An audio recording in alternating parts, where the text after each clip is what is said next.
ओम नमः शिवाय। जय श्री राम साथियों। आज हम बात करते हैं कि बच्चे कितने होना चाहिए। देखो, ये विज्ञापन की बातें हैं कि बच्चे दो ही अच्छे, हम दो, हमारे दो। ये सब विज्ञापन है, ये संस्कृति नहीं है, ना ये धर्म के अनुसार है।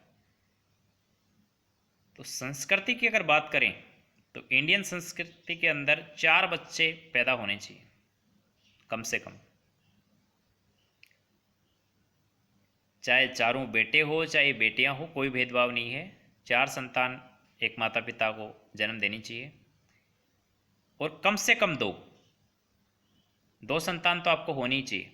आजकल क्या हो रहा है समाज में, एक हो गया लड़का लड़की, इकलौता नहीं होना चाहिए भाई।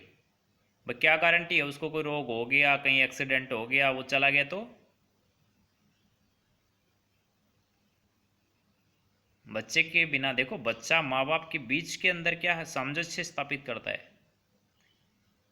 बहुत सारे कपल्स की जो शादी है वो इसीलिए टिकी हुई है कि उनके बच्चे हो चुके हैं।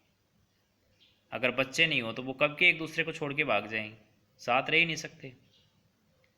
इसलिए कम से कम 2 बच्चे आपको होने चाहिए, चाहे दोनों लड़के हैं चाहे दोनों लड़की हैं।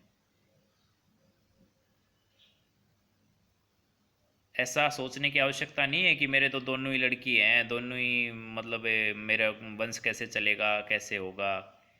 ये कुछ सोचने की आपको आवश्यकता नहीं है। दोनों लड़की हैं चाहे दोनों लड़के हैं, उनको ठीक से पढ़ाओ लिखाओ, उनका पालन पोषण करो, अच्छे से खिलाओ पिलाओ, अच्छे से शिक्षित करो, उनको शिक्षा दिलाओ और पढ़ा लिखा करके उनके शादी करो। उनको इस लायक बनाओ कि वो देश का, अपना और अपने परिवार का नाम रोशन करें, अपना गुजारा कम से कम अच्छे से चला सकें।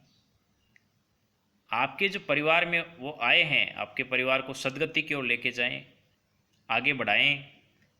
ऐसे अगर आपने बच्चे पैदा कर दिए तो फिर वो होगा क्या, आपके जो पूर्वजों की संपत्ति है उसी को बेच बेच करके अपना काम चलाएं। ऐसे मत पैदा कर देना।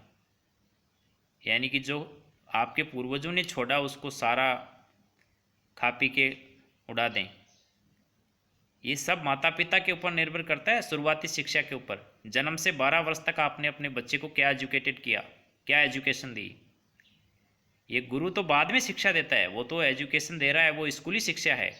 उससे पहले तो उसको माता पिता और परिवार मिलकर के शिक्षा दे रहे हैं, एजुकेटेड कर रहे हैं कि क्या दे रहे हैं। संस्कार तो परिवार में निर्माण होते हैं, वहाँ स्कूलों में संस्कार नहीं दिए जाते। अब हिंदुस्तान में गुरुकुल व्यवस्था थोड़ी चल रही है, अब स्कूलिंग व्यवस्था चल रही है। और स्कूल क्या है, स्कूल तो बिजनेस का हिस्सा है। स्कूलों में पारिवारिक शिक्षा नहीं दी जाती, वहाँ दी जाती है भौतिक शिक्षा। इसलिए अपने बच्चे को संस्कार दो, अच्छी एजुकेशन दो। परिवार में कैसे रहना है, समाज में कैसे रहना है, देश में कैसे रहना है, ये सब सिखाओ उसको।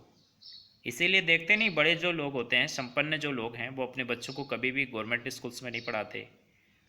गवर्नमेंट छोड़ो, प्राइवेट स्कूल में भी नहीं पढ़ाते, उनके लिए अलग ही स्कूल होते हैं जहाँ सभ्य लोगों के, यानी कि संपन्न लोगों के बच्चे पढ़ते हैं।